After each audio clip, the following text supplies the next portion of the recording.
Et si tout ce que vous pensiez savoir sur la nature humaine avait été orchestré par un seul homme en l'an 418?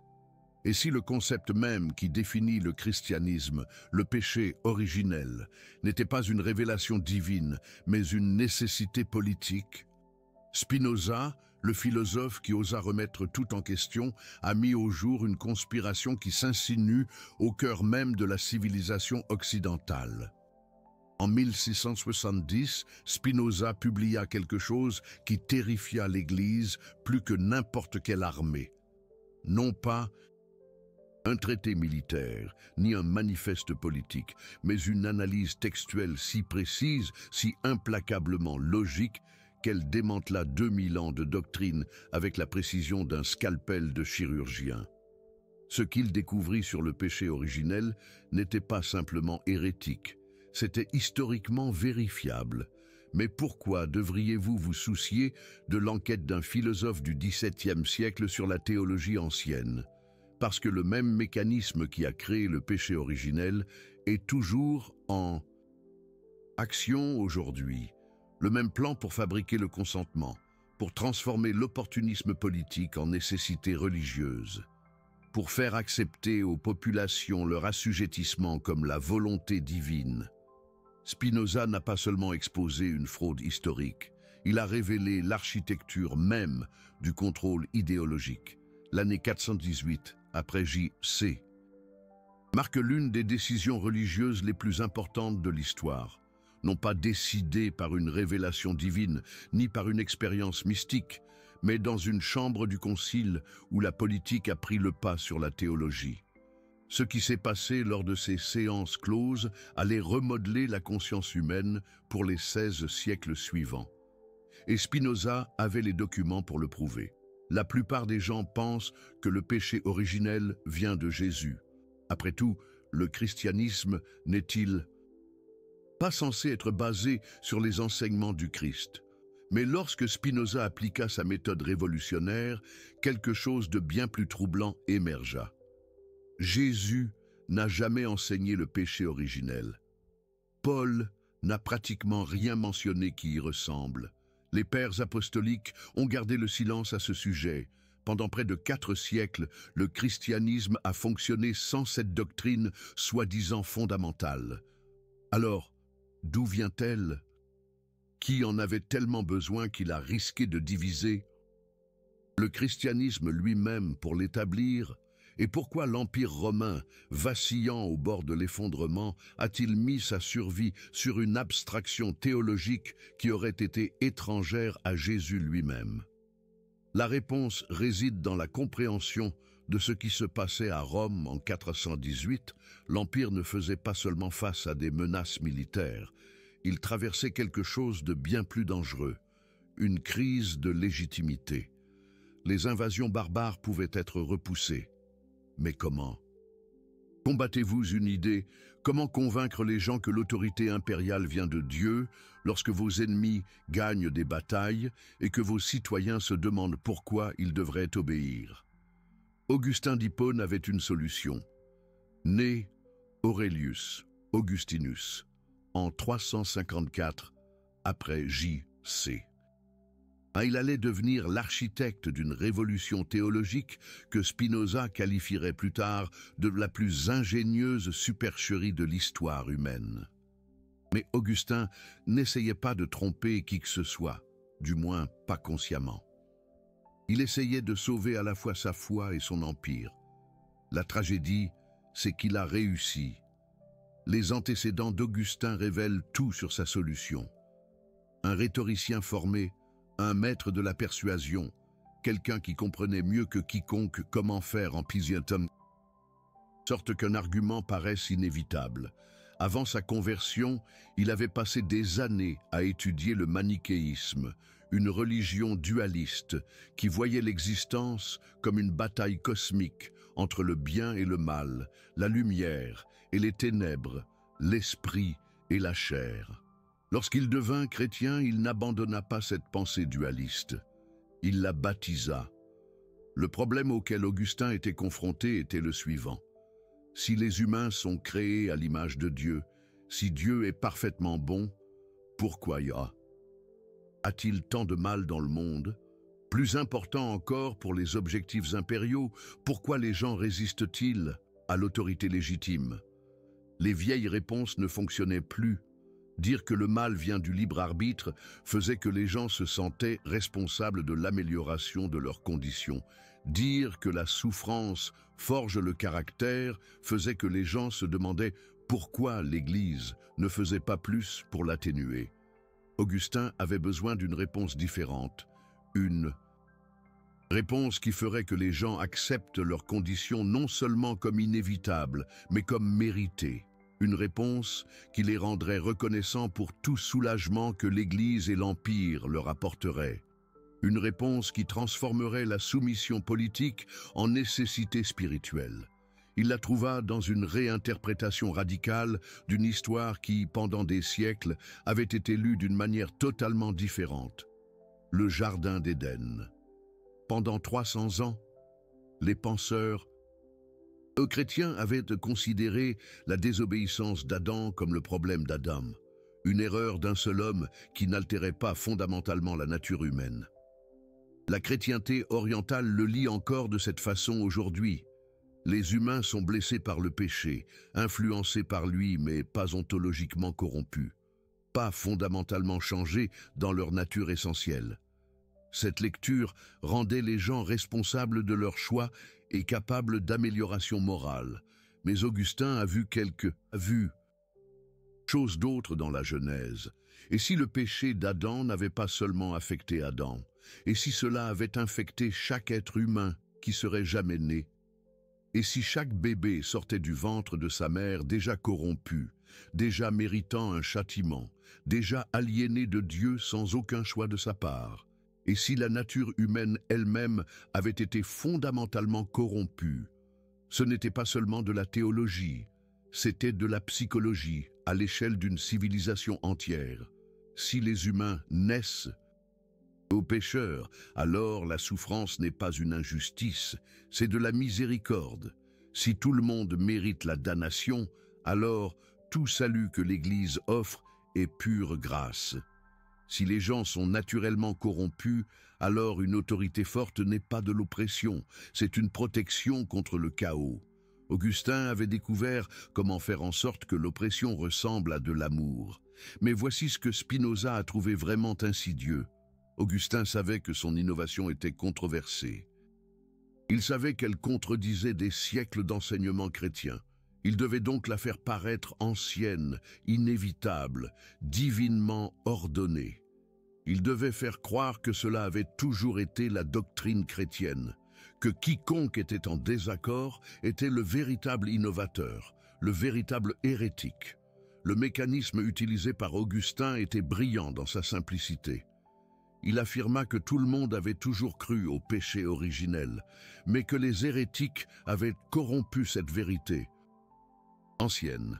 Il réinterpréta tous les textes antérieurs pour soutenir sa position, y lisant des idées que leurs auteurs n'avaient jamais eues. Il fit en sorte que son innovation paraisse une récupération, sa révolution une restauration. C'est là que l'enquête de Spinoza devient dévastatrice, parce que Spinoza avait accès à des manuscrits qu'Augustin pensait avoir été détruits. Des documents qui montraient exactement comment les contemporains d'Augustin ont réagi à sa nouvelle doctrine. Des lettres, des sermons, des traités qui révélaient le scandale causé par cette innovation. Les évêques orientaux étaient horrifiés. Les théologiens occidentaux étaient divisés. Même les alliés les plus proches d'Augustin pensaient qu'il était allé trop loin. La résistance n'était pas seulement théologique, elle était pratique. La doctrine du péché originel d'Augustin exigeait le baptême des enfants pour le salut. Mais qu'en est-il des bébés décédés avant le baptême? La logique d'Augustin d'Hippone exigeait une réponse que même ses partisans trouvaient épouvantable. Ces bébés allaient en enfer, non pas par leur propre choix, non pas par un acte commis, mais parce qu'ils portaient la culpabilité d'Adam, gravée dans leur ADN. C'est ici qu'entre en scène Pélage, un moine britannique, brillant théologien, dont le crime fut de prendre le christianisme assez au sérieux pour croire que Dieu voulait réellement que les humains choisissent le bien plutôt que le mal. Pélage regarda la doctrine d'Augustin et y vit quelque chose d'impossible. Si les bébés naissent coupables, si les humains sont incapables de choisir le bien, alors quel est le sens des enseignements du Christ?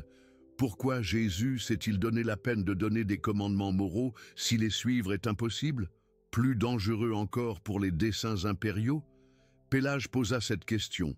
Si les humains sont capables d'amélioration morale, s'ils peuvent choisir de suivre l'exemple du Christ, pourquoi ont-ils besoin d'une médiation aussi extensive de l'Église et de l'Empire? Si les gens peuvent lire les Écritures et comprendre la volonté de Dieu, pourquoi ont-ils besoin de hiérarchies aussi élaborées pour les interpréter? Pélage ne remettait pas seulement en question la théologie d'Augustin, il remettait en question toute la structure de l'autorité ecclésiastique, une véritable secousse dans l'ordre établi. Le conflit entre Augustin et Pélage n'était pas simplement académique, c'était une bataille pour l'âme du christianisme, une guerre entre deux visions radicalement différentes de la nature humaine et de la grâce divine.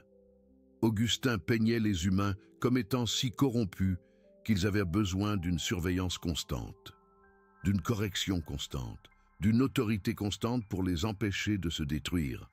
Pélage voyait les humains comme blessés, mais guérissables, tombés, mais capables de se relever, ayant besoin de conseils, mais capables de grandir, une vision bien plus optimiste. Voire révolutionnaire pour l'époque. C'est précisément là que l'analyse de Spinoza devient d'une précision acérée, car Spinoza comprit que les controverses théologiques ne concernent jamais uniquement la théologie. Elles concernent le pouvoir. Elles concernent qui définit la réalité, qui détermine ce qui est possible, qui décide de ce que les humains peuvent devenir. Un jeu d'influence subtil et complexe. En 418, l'Empire romain était confronté à sa plus grave crise. Non seulement la pression militaire des tribus barbares, bien que sévère, non seulement l'effondrement économique, bien qu'il s'accélérait, mais quelque chose de bien plus dangereux, une crise de sens. Les gens commençaient à se demander si l'autorité romaine était légitime, si la hiérarchie impériale était nécessaire, s'il pouvait y avoir de meilleures façons d'organiser la société humaine. Un doute sourd qui rongeait les fondements de l'Empire. La doctrine du péché originel d'Augustin fournissait la solution parfaite. Si les humains sont naturellement corrompus, alors l'autorité forte n'est pas de l'oppression, mais de la protection. Si les gens naissent pécheurs, alors quel que soit l'ordre que l'Empire fournit, il est meilleur que le chaos qu'ils créeraient eux-mêmes. Si chacun mérite un châtiment, alors la miséricorde impériale devient grâce. Le contrôle impérial devient salut. Une manipulation politique magistrale, dissimulée sous un voile religieux. Mais Augustin ne pouvait pas simplement déclarer que son innovation était vraie, il avait besoin du soutien ecclésiastique, de l'approbation officielle, du poids de l'autorité institutionnelle. Il avait besoin que l'Église fasse de son opinion théologique personnelle une doctrine contraignante. Et en 418, au concile de Carthage, il obtint exactement ce dont il avait besoin. C'est ici que le travail de détective de Spinoza devient véritablement explosif, car le concile de Carthage n'était pas seulement une réunion théologique, c'était une opération politique. Augustin avait passé des années à cultiver des relations avec des évêques clés, à construire des alliances, à créer des réseaux d'obligations et de dettes. Il avait convaincu l'empereur Honorius que la théologie pélagienne était politiquement dangereuse, que permettre aux gens de croire en leur propre capacité morale saperait l'autorité impériale.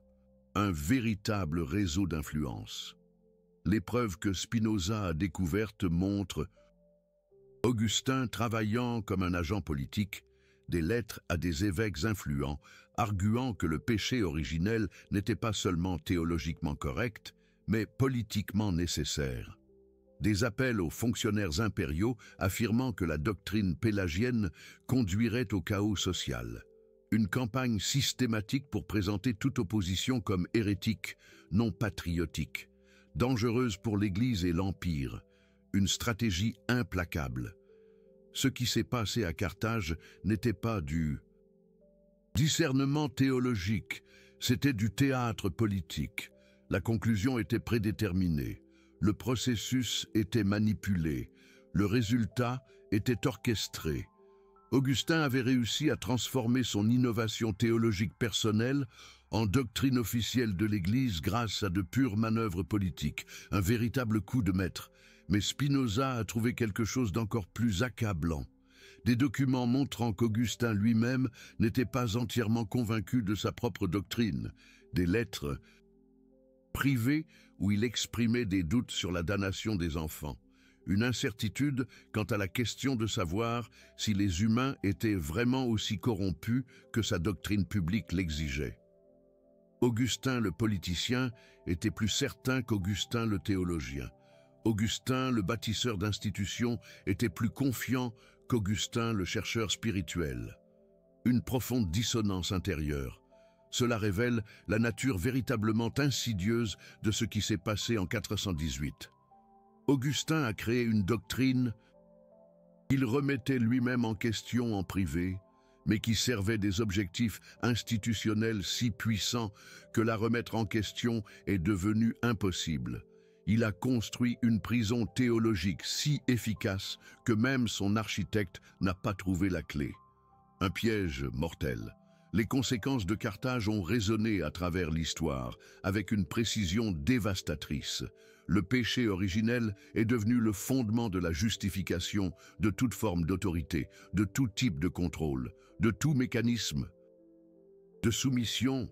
Si les humains naissent corrompus, alors toute hiérarchie qui gère cette corruption est divinement sanctionnée. Si les gens sont naturellement pécheurs, alors remettre en question l'autorité n'est pas seulement politiquement dangereux, c'est spirituellement rebelle, un héritage lourd de conséquences. Le féodalisme médiéval était construit sur les fondations d'Augustin. Le droit divin des rois tirait sa légitimité du péché originel.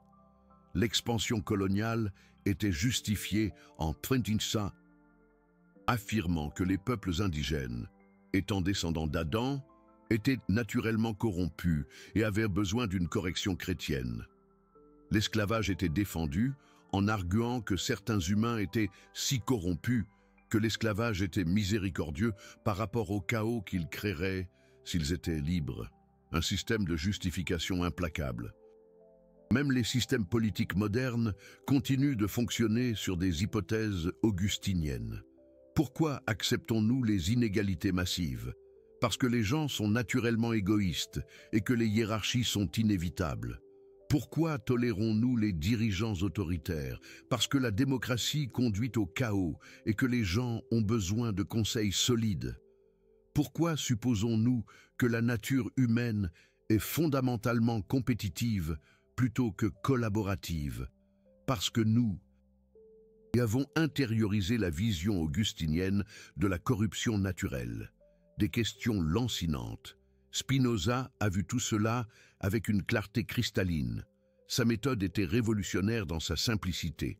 Traiter les textes religieux comme des documents historiques. Ne pas supposer l'inspiration divine, ne pas les exempter de l'analyse critique, ne pas accepter les affirmations concernant leur propre autorité, les lire comme des produits humains, créés par des personnes spécifiques dans des circonstances spécifiques à des fins spécifiques. Une approche radicalement nouvelle.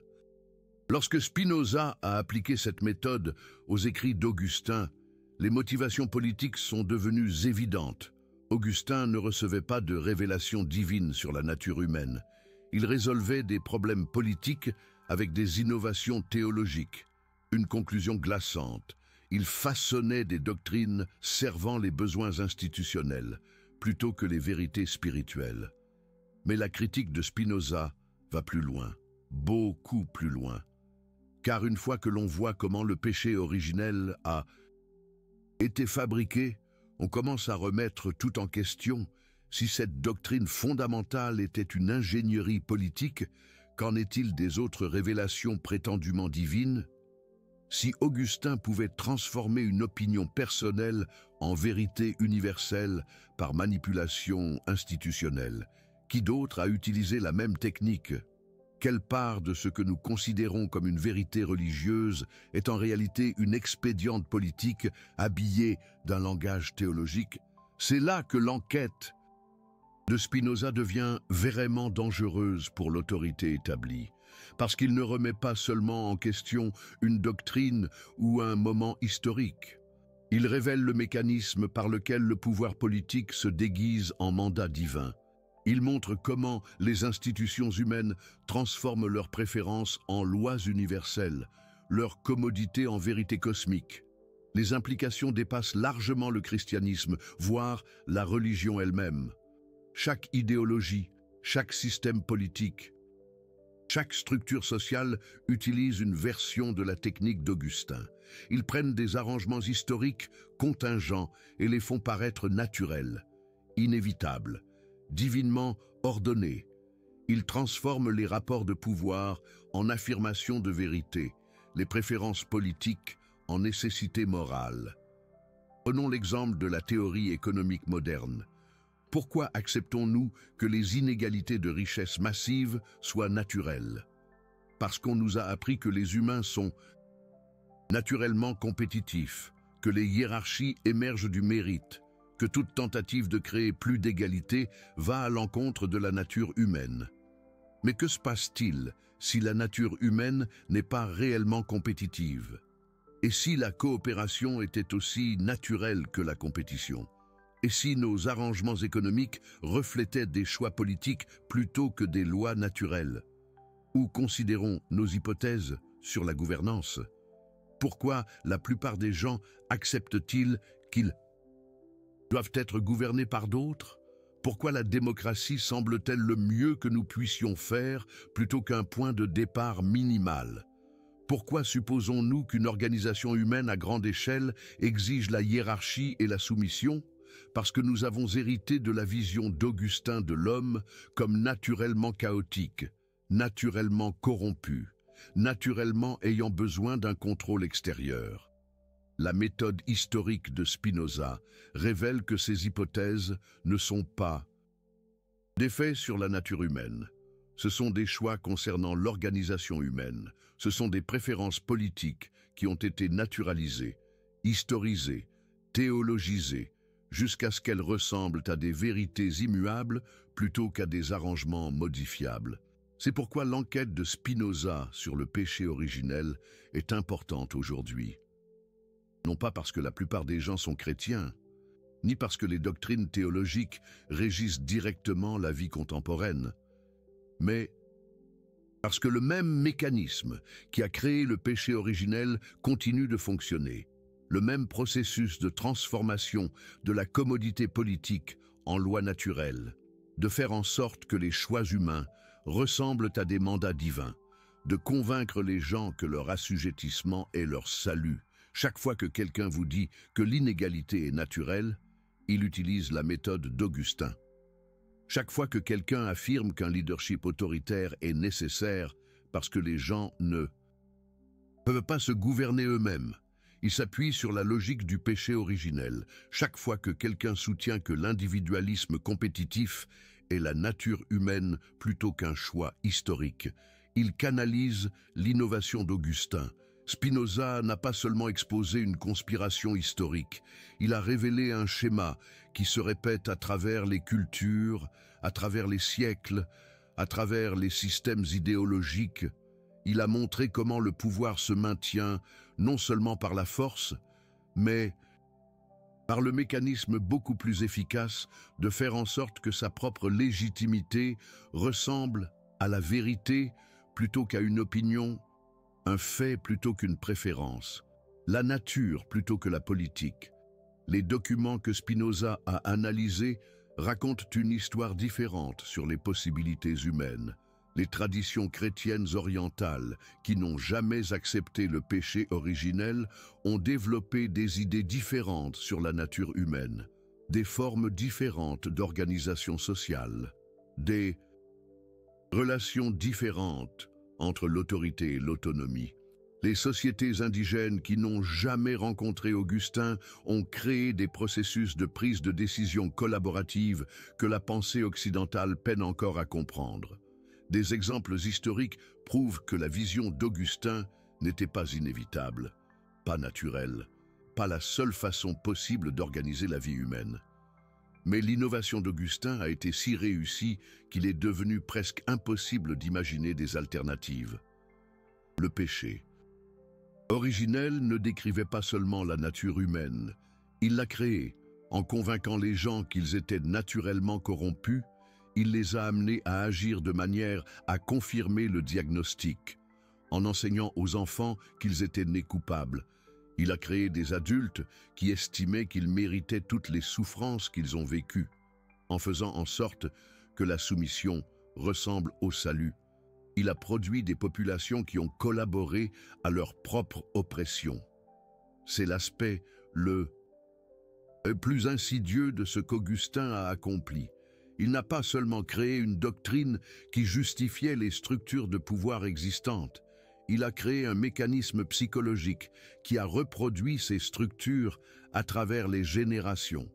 Les parents qui croyaient au péché originel ont élevé des enfants qui ont intériorisé la culpabilité, la honte et la soumission comme des réponses naturelles à l'autorité. Les enseignants qui acceptaient la corruption humaine ont créé des systèmes éducatifs conçus pour contrôler plutôt que pour libérer. Les dirigeants qui voyaient les gens comme naturellement chaotiques ont construit des institutions qui supposaient le pire de la motivation humaine. Spinoza a compris que briser ce cycle exigeait plus qu'un argument rationnel. Il fallait une réinvention complète des possibilités humaines. Il fallait voir à travers la naturalisation des arrangements politiques jusqu'aux choix contingents qui les ont créés. Il fallait reconnaître que ce qui semble inévitable n'est souvent que familier, que ce qui semble naturel n'est souvent que normalisé. Sa solution n'était pas de créer une nouvelle théologie pour remplacer celle d'Augustin. C'était de développer une méthode qui pouvait voir à travers toutes les affirmations théologiques les buts humains qu'elles servaient. Il voulait libérer les gens non seulement de doctrines spécifiques, mais des mécanismes psychologiques qui rendaient la soumission doctrinale nécessaire. C'est pourquoi l'étude de l'enquête de Dunsündner Spinoza sur le péché originel est cruciale pour comprendre notre époque contemporaine. Nous vivons à une époque où les arrangements politiques sont de plus en plus naturalisés, où les préférences économiques sont transformées en nécessités morales, où les choix contingents concernant l'organisation sociale sont présentés comme des lois immuables. Les mêmes voix qui vous disent que l'inégalité est naturelle, que la hiérarchie est inévitable, que la compétition est la nature humaine, que la soumission à l'autorité est la sagesse. Ce sont les descendants intellectuels de l'innovation d'Augustin. Ils utilisent sa méthode pour transformer leurs préférences en vos nécessités, leurs choix en votre destin, leur pouvoir en votre vérité. Mais la méthode de Spinoza offre une issue, non pas en créant de nouvelles autorités pour remplacer les anciennes, non pas en substituant de meilleures doctrines à de pires, mais en développant l'indépendance intellectuelle nécessaire pour remettre en question toutes les affirmations sur ce qui est naturel, inévitable ou divinement ordonné. Le choix qu'Augustin d'Hippone a affronté en 418 est le même choix que nous avons à faire aujourd'hui. Acceptons-nous que la nature humaine est fixe, que les arrangements actuels sont naturels, que les structures de pouvoir existantes reflètent des vérités immuables sur la réalité? Ou reconnaissons-nous que les êtres humains ont la capacité de créer différentes formes d'organisation, différentes relations à l'autorité, différentes hypothèses sur ce qui est possible? Augustin a choisi de naturaliser la soumission, Spinoza a choisi d'historiciser l'autorité. Augustin a fait en sorte que les arrangements politiques ressemblent à des vérités cosmiques. Spinoza a révélé que les vérités cosmiques étaient des arrangements politiques. Augustin a convaincu les gens qu'accepter leurs limitations était la sagesse. Spinoza a montré que transcender les limitations était la liberté. Les implications de ce choix s'étendent à tous les aspects de l'expérience humaine.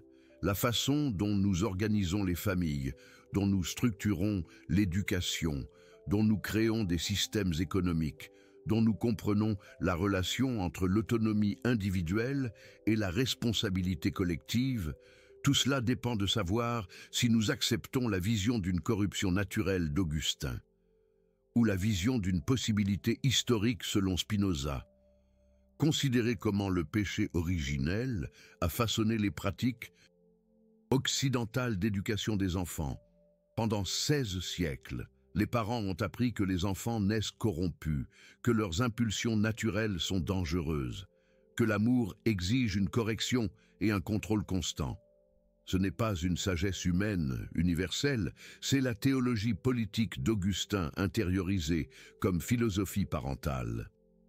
Les cultures qui n'ont jamais rencontré le péché originel ont développé des approches radicalement différentes de l'enfance, voyant les enfants comme naturellement curieux plutôt que naturellement corrompus, traitant leurs impulsions comme une énergie à canaliser plutôt qu'un péché à supprimer. Les systèmes éducatifs révèlent la même logique augustinienne. Pourquoi la plupart des écoles supposent-elles que les enfants n'apprendront pas s'ils ne sont pas forcés? Pourquoi la discipline est-elle considérée comme plus importante que la curiosité?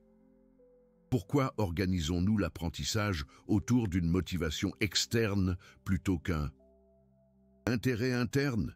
Parce que nous avons hérité de l'hypothèse d'Augustin selon laquelle la nature humaine résiste fondamentalement au bien. Les philosophies éducatives qui partent d'hypothèses différentes sur la nature humaine créent des environnements d'apprentissage entièrement différents, ce qui suppose que les enfants veulent comprendre le monde plutôt que d'éviter la responsabilité. Les arrangements économiques montrent le plus clairement l'influence d'Augustin. Pourquoi acceptons-nous que les gens ne travailleront pas s'ils ne sont pas menacés par la pauvreté? Pourquoi supposons-nous que la productivité exige une hiérarchie et une surveillance? Pourquoi organisons-nous la vie économique autour de la rareté et de la compétition plutôt que de l'abondance et de la collaboration? Parce que le péché originel nous a convaincus que les humains sont naturellement égoïstes, que la coopération est artificielle, que l'égalité conduit au chaos. Mais les preuves anthropologiques montrent que les humains ont vécu dans des sociétés égalitaires pendant la plus grande partie de l'histoire de notre espèce. Les arrangements hiérarchiques sont des innovations récentes et non des lois naturelles. Même nos concepts de santé mentale portent la marque d'Augustin. Pourquoi pathologisons-nous tant de formes de différence humaine? Pourquoi supposons-nous que la divergence par rapport aux normes sociales indique une pathologie individuelle plutôt qu'une rigidité sociale? Pourquoi médicalisons-nous les réponses aux circonstances oppressives plutôt que de remettre en question les circonstances elles-mêmes? Parce que nous avons appris à voir la nature humaine comme fondamentalement imparfaite, à traiter la souffrance comme une preuve de corruption personnelle plutôt que de problème structurel. L'investigation de Spinoza sur le péché originel prouve que même les hypothèses les plus fondamentales sur la nature humaine sont soumises à l'analyse historique, à la critique rationnelle et à la révision consciente. Ce qu'Augustin a créé en 418, les gens qui réfléchissent peuvent le défaire aujourd'hui. Ce que la nécessité politique a établi, la liberté humaine peut le défaire. Ce que l'autorité a naturalisé, la raison peut l'historiciser. Mais ce processus exige de comprendre exactement comment l'innovation d'Augustin fonctionne dans les contextes contemporains. Il ne suffit pas de rejeter le péché originel comme doctrine. Nous devons reconnaître ses descendants psychologiques et politiques. Chaque fois que quelqu'un vous dit que les humains sont naturellement compétitifs, il canalise Augustin Chaque fois que quelqu'un affirme que la hiérarchie est inévitable parce que les gens ne peuvent pas s'autogouverner, il utilise sa logique. Chaque fois que quelqu'un soutient que les inégalités actuelles reflètent des différences naturelles plutôt que des choix historiques, il applique sa méthode, l'aspect le plus insidieux de l'héritage d'Augustin, et la façon dont il fait en sorte que les alternatives semblent utopiques plutôt que pratiques. Lorsque vous suggérez que les systèmes économiques pourraient privilégier la coopération à la compétition, les gens répondent que cela va à l'encontre de la nature humaine. Lorsque vous proposez des approches éducatives basées sur la motivation intrinsèque, les critiques soutiennent que les enfants ont besoin d'une discipline externe. Lorsque vous imaginez des arrangements politiques basés sur une véritable démocratie plutôt que sur une gestion d'élite, les sceptiques affirment que les gens ordinaires ne sont pas capables de s'autogouverner. Ces réponses ressemblent à du réalisme, mais ce sont en fait la théologie d'Augustin déguisée en observation empirique. Elles prennent une vision particulière de la nature humaine, une vision créée à des fins politiques spécifiques, à un moment historique spécifique, et la traitent comme une vérité éternelle. Elles confondent une innovation politique vieille de 1600 ans avec un fait scientifique sur la psychologie humaine. La méthode de Spinoza révèle que ces évaluations soi-disant réalistes sont en fait des actes de foi. Foi en la vision augustinienne de la corruption naturelle. Foi dans la nécessité du contrôle hiérarchique. Foi dans l'impossibilité de la coopération humaine. Foi déguisée en scepticisme. Idéologie déguisée en science. Préférences politiques déguisées en loi naturelle. Les preuves de la coopération humaine sont accablantes une fois que vous regardez au-delà des hypothèses augustiniennes. Les sociétés indigènes ont créé des systèmes économiques durables qui ont duré des milliers d'années. Les guildes médiévales ont organisé la production autour de l'entraide plutôt que de la hiérarchie compétitive.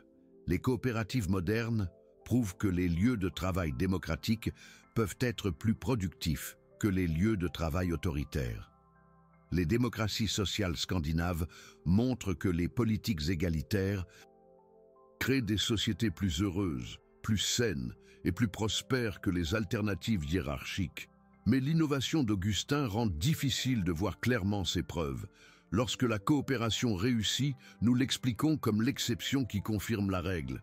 Lorsque l'égalité fonctionne, nous trouvons des raisons pour lesquelles elle ne pourrait pas fonctionner ailleurs. Lorsque la participation démocratique prospère, nous nous concentrons sur ses limites plutôt que sur ses possibilités. Nous avons été formés pour remarquer les preuves qui confirment la corruption humaine tout en ignorant les preuves qui la contredisent. Cette attention sélective n'est pas accidentelle. C'est le mécanisme psychologique qui rend l'innovation d'Augustin d'Hippone auto-perpétuatrice. Le péché originel ne se contente pas de décrire la nature humaine. Il crée les conditions sociales qui rendent sa propre description plausible. Lorsque vous convainquez les gens qu'ils sont naturellement égoïstes, ils agissent de manière plus égoïste. Lorsque vous dites aux enfants qu'ils naissent coupables, ils intériorisent une honte qui déforme leur développement. Lorsque vous organisez des institutions autour d'hypothèses de corruption humaine, ces institutions créent la corruption même qu'elles prétendent gérer. Briser ce cycle exige ce que Spinoza appelait des idées adéquates. Des concepts qui correspondent à la réalité plutôt qu'à des objectifs institutionnels. Au lieu de se demander si les humains sont naturellement bons ou naturellement mauvais, nous devons nous demander dans quelles conditions les humains s'épanouissent-ils? Au lieu de supposer que les arrangements actuels reflètent des lois naturelles, nous devons enquêter. Quelles forces historiques ont créé ces arrangements? Au lieu d'accepter que la hiérarchie est inévitable, nous devons explorer. Quelles alternatives ont réellement été essayées? Ces questions mènent à des découvertes que le cadre d'Augustin rend invisibles. Les humains ne sont ni naturellement bons ni naturellement mauvais. Nous sommes naturellement sensibles aux conditions sociales. Dans des conditions de rareté et de menace, nous devenons compétitifs et défensifs. Dans des conditions d'abondance et de sécurité, nous devenons coopératifs et créatifs.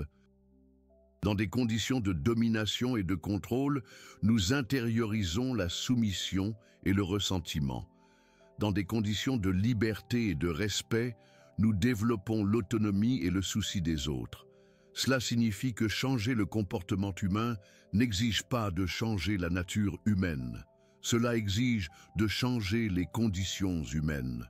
Au lieu d'accepter les conditions existantes comme naturelles et d'essayer de contrôler le comportement qu'elles produisent. Nous pouvons créer des conditions différentes qui encouragent un comportement différent. Au lieu de gérer la corruption, nous pouvons éliminer les circonstances qui la créent. Au lieu de contenir l'égoïsme naturel, nous pouvons construire des systèmes qui rendent la coopération plus gratifiante que la compétition. Mais cela exige le même courage intellectuel que Spinoza a démontré. La volonté de remettre en question non seulement des autorités particulières, mais les mécanismes psychologiques qui rendent l'autorité nécessaire. La capacité de voir au-delà de la naturalisation vers les choix humains qu'elle dissimule. La force d'imaginer que les choses pourraient être fondamentalement différentes parce qu'elles ont été créées par des décisions humaines et peuvent être changées par des décisions humaines. C'est le don ultime de Spinoza à la pensée contemporaine. Non seulement l'exposition d'une conspiration historique, mais la révélation d'un processus continu, non seulement la critique des autorités passées, mais des outils pour interroger celles du présent. Non seulement la connaissance historique, mais la libération psychologique. L'année 418 a changé le cours de la conscience humaine. L'œuvre commencée en 1670 lorsque Spinoza a publié ses conclusions peut la changer à nouveau. La question n'est pas de savoir si l'innovation d'Augustin a été historiquement réussie. Clairement, elle l'a été.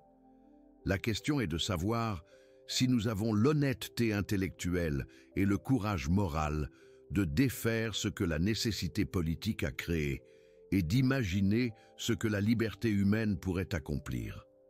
Chaque fois que vous vous demandez si les arrangements actuels sont vraiment naturels, vous poursuivez l'enquête de Spinoza. Chaque fois que vous vous demandez si les autorités existantes méritent la légitimité qu'elles revendiquent, vous appliquez sa méthode.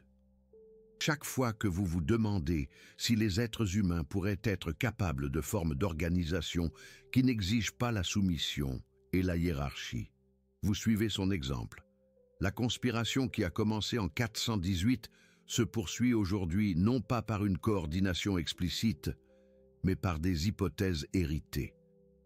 La brisée ne nécessite pas une action révolutionnaire, mais une pensée révolutionnaire, pas de nouvelles autorités, mais de nouvelles méthodes pour remettre en question l'autorité elle-même. Pas de meilleure doctrine, mais une liberté totale de la pensée doctrinale. C'est ce que Spinoza a découvert lorsqu'il a étudié les origines du péché originel. Que les formes de contrôle les plus puissantes ne sont pas imposées par la force, mais intériorisées par la conviction. Que les autorités les plus efficaces n'ordonnent pas l'obéissance, mais fabriquent le consentement. Que les structures de pouvoir les plus durables ne reposent pas sur la coercition, mais sur le fait de faire en sorte que leur propre légitimité ressemble à la vérité. Leurs propres préférences ressemblent à la nature, leurs propres choix ressemblent au destin. Mais la compréhension de ce mécanisme révèle quelque chose d'encore plus profond. L'innovation d'Augustin ne consistait pas seulement à créer une doctrine spécifique. Il s'agissait d'établir un modèle pour transformer des arrangements politiques contingents en vérité apparemment éternelle. Une fois que vous voyez comment le péché originel a été fabriqué, vous commencez à reconnaître le même processus opérant à travers l'histoire et à travers différents systèmes idéologiques. Le droit divin des rois utilisait la même logique. Les monarques ne se contentaient pas de revendiquer l'autorité politique, ils faisaient en sorte que leur règne ressemble à une loi naturelle, une nécessité cosmique, un mandat divin. Il transformait les accidents historiques de la naissance et de la conquête en vérité théologique sur la gouvernance légitime. L'opposition n'était pas seulement une résistance politique, c'était une rébellion contre l'ordre naturel lui-même. Les hiérarchies raciales ont employé la même technique. L'esclavage n'était pas défendu principalement par des arguments économiques, mais par des affirmations sur les différences naturelles, les intentions divines, les nécessités évolutives. L'oppression a été transformée en protection, l'exploitation en guidance, la violence en amour. Le mécanisme qu'Augustin a développé à des fins théologiques a été adapté à la domination raciale avec une efficacité dévastatrice. Les hiérarchies de genre révèlent le même schéma. La domination masculine n'était pas justifiée principalement par une force supérieure, mais par des affirmations sur les rôles naturels, les destins biologiques, les desseins divins. Les arrangements politiques qui servaient les intérêts masculins étaient naturalisés comme des vérités cosmiques sur la nature humaine. La résistance à ces arrangements était pathologisée comme étant non naturelle, malsaine. Contraire aux propres intérêts des femmes, les systèmes de classe utilisent une logique identique. L'inégalité économique n'est pas défendue principalement par des arguments d'efficacité, mais par des affirmations sur le talent naturel, la valeur inhérente, la sélection méritocratique. Les processus historiques qui ont concentré la richesse entre les mains de certains sont présentés comme des lois naturelles de l'organisation humaine. Remettre en question ces arrangements est qualifié d'envie, d'irréalisme ou d'ignorance de la nature humaine. Les hiérarchies nationales suivent le même modèle. La domination impériale n'est pas justifiée principalement par la puissance militaire, mais par des affirmations sur la supériorité civilisationnelle, la nécessité du développement, l'intervention humanitaire. Les arrangements politiques qui servent les nations dominantes sont présentés comme des étapes naturelles du progrès humain. La résistance est caractérisée comme un retard, le terrorisme, ou l'incapacité à comprendre ses propres intérêts. Même les arrangements technologiques emploient la méthode d'Augustin. Le contrôle des plateformes numériques par les grandes entreprises ne repose pas principalement sur les droits de propriété, mais sur des affirmations concernant l'efficacité, l'innovation et la sélection naturelle du marché. Les choix politiques quant à l'organisation du développement technologique sont présentés comme des conséquences inévitables du progrès technologique lui-même. Les alternatives sont rejetées comme irréalistes, inefficaces ou contraires à l'évolution naturelle de la société humaine. Chacun de ces systèmes a appris de l'innovation d'Augustin d'Hippone. Ne vous contentez pas d'imposer vos préférences par la force, faites-les ressentir comme la vérité.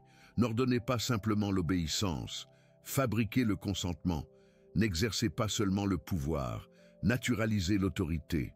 Transformez vos arrangements politiques en nécessités cosmiques, vos choix historiques en lois éternelles, vos préférences contingentes en vérité universelle. La méthode de Spinoza s'oppose à toutes ces naturalisations. Son approche du péché originel fournit un modèle pour remettre en question toute affirmation selon laquelle les arrangements actuels reflètent des lois naturelles plutôt que des choix historiques.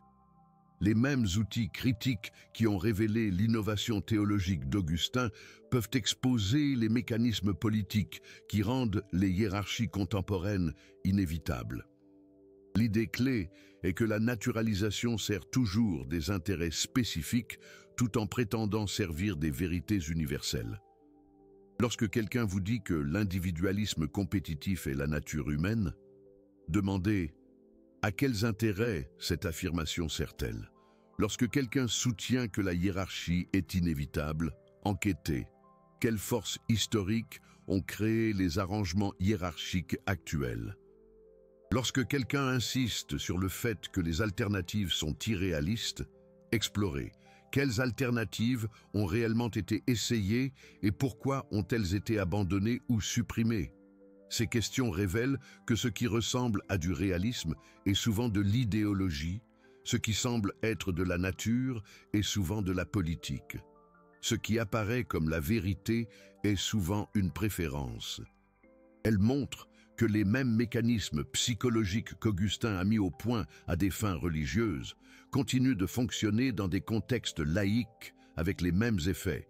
Amener les gens à accepter leur assujettissement comme leur salut, leur limitation comme leur nature, leur oppression comme leur protection. Mais l'enquête de Spinoza révèle également quelque chose d'espoir. Si ces arrangements ont été créés par des choix humains, ils peuvent être modifiés par des choix humains. Si ces naturalisations ont été historiquement construites, elles peuvent être historiquement déconstruites. Si ces autorités ont été politiquement établies, elles peuvent être politiquement désétablies. Le processus exige le même courage intellectuel que Spinoza a démontré. La volonté de remettre en question ce que tout le monde accepte, d'enquêter sur ce que les autres supposent, d'imaginer ce que les autres considèrent comme impossible. Il faut traiter les arrangements apparemment naturels comme des phénomènes historiques, les vérités apparemment éternelles comme des préférences temporelles, les nécessités apparemment cosmiques comme des commodités politiques.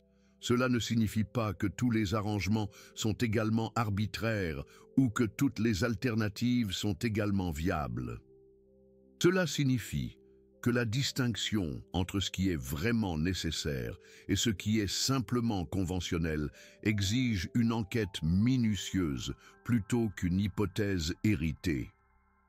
Cela signifie que les affirmations concernant la loi naturelle ont besoin d'une vérification empirique plutôt que d'une acceptation traditionnelle.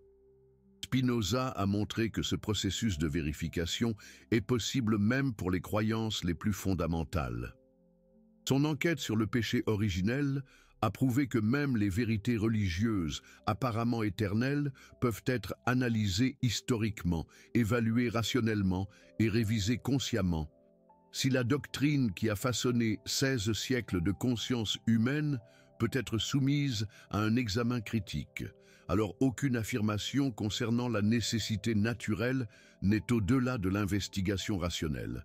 Mais une fois que vous voyez le mécanisme, une fois que vous comprenez le processus, une fois que vous reconnaissez le modèle, tout change.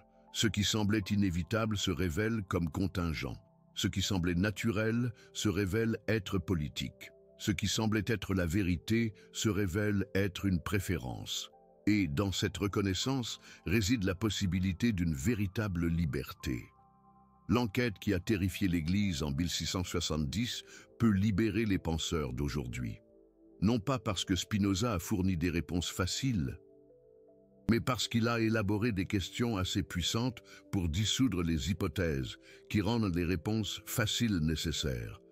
Non pas parce qu'il a offert une nouvelle autorité à suivre, mais parce qu'il a créé des outils pour penser indépendamment à l'autorité elle-même. Le choix qu'Augustin a fait en 418 a façonné les 16 siècles suivants de la conscience humaine. Le choix que nous faisons concernant les découvertes de Spinoza pourrait façonner les 16 siècles suivants des possibilités humaines. Continuerons-nous à accepter que les arrangements actuels reflètent des lois naturelles? Ou les reconnaîtrons-nous comme des choix historiques que les personnes réfléchies peuvent consciemment réviser?